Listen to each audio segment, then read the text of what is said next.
By the way guys, ayan naman na tayo dito sa may Barangay City sa Lumang Fish Pond. At napansin ko dito sa time na to ay may isang alimango nagkukubli dyan sa tabi. So ayun, pina na ang alimango. Huli ka balbon, ulam ka ngayon. Hindi nga tayo nabigyan ng ulam kanina eh. Hindi tayo natira ng ulam kaya dumiskarte si Waray nun. Napana natin ng isang alimango. So ayan, kunti na lang.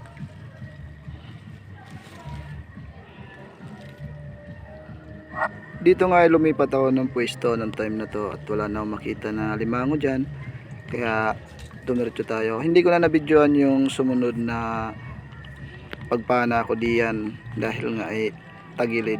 Guys, double kill tayo. Pinakita ko na lang dyan kung dalawang alimango. ilan yung napana natin. Ayan, dalawa naman nakita natin dyan. So ayan, mga kawaray nun, may ulam na tayo for today's video. Sumilip ako dito sa may alimanguhan. Nakita ko itong, hindi ko na na-video yung pagpana sa isa. Yes, babalikan ko yung chinilas ko kasi iniwan ko dito sa taas. Silip ulit tayo dito sa kabilang area. Diyan nga lang time na yan ay tinignan ko ulit yung area at kung baka maalimango pa ulit galing sa ilog yung nagtatago. Alam nyo na, pandagdag pasintabi po sa kumakain at yung area po na yan ay sadyang mabasura talaga. Bago pa lang kasi napasok huli ng alimango at saka yung mga hipon. Dali-dali nga ako dyan naglakad. Plano ko, hugasan yung alimango. Ayan, hugas na ng paasiwaray naman. Kita nyo naman, pati na yung alimango at tinugasan na rin. Kitang-kita nyo naman, ang laki. 1 kilo guys. Ito. Hindi kasi tayo tiniraan ng ulam, kaya dumiskarte tayo ng pang-ulam.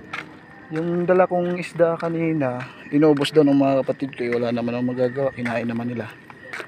Didiskarte na lang ako ng ulam ko. Ayan ang ulam natin ngayon. Alimango, 2.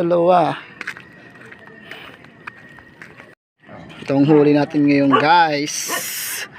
Alimango, masarap to. Wala kasi tayong ulam kaya dumiskarte tayo. Huli ko kanina, pana. Diba?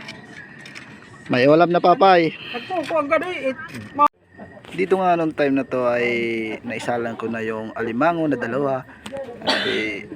Pinakuluan ko lang siya ng ilang minuto.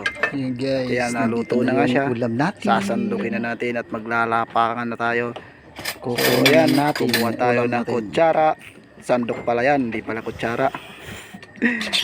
Ayan, kita-kita nyo naman oh. Wow, tayo binigyan sarap men. Yung mga solid waray doon. Kita nyo naman tayo ng alimango natin. Huling-huli natin yan. Yan ay luto lang sa pakulo sa tubig at asin. Quality. Pwede na yan. Laki. May 1 kilo to guys. Kain na. Guys, naluto na natin yung ulam. Sumili tayo sa dito nga ay naisipan kong alokin yung mga kapatid ko na kumain. Yung 2 kasi nga nandun. Luto na matanso na. Hindi ko namalayan na may tao pala sa loob. At ayun na nga. Atta! Yak, may talagda ka paano ngay kamon na ngaon? Koro. Oh, diyan dara-dara pa sirangat. Tagat. Ayaw, di ma. Yade. Waray.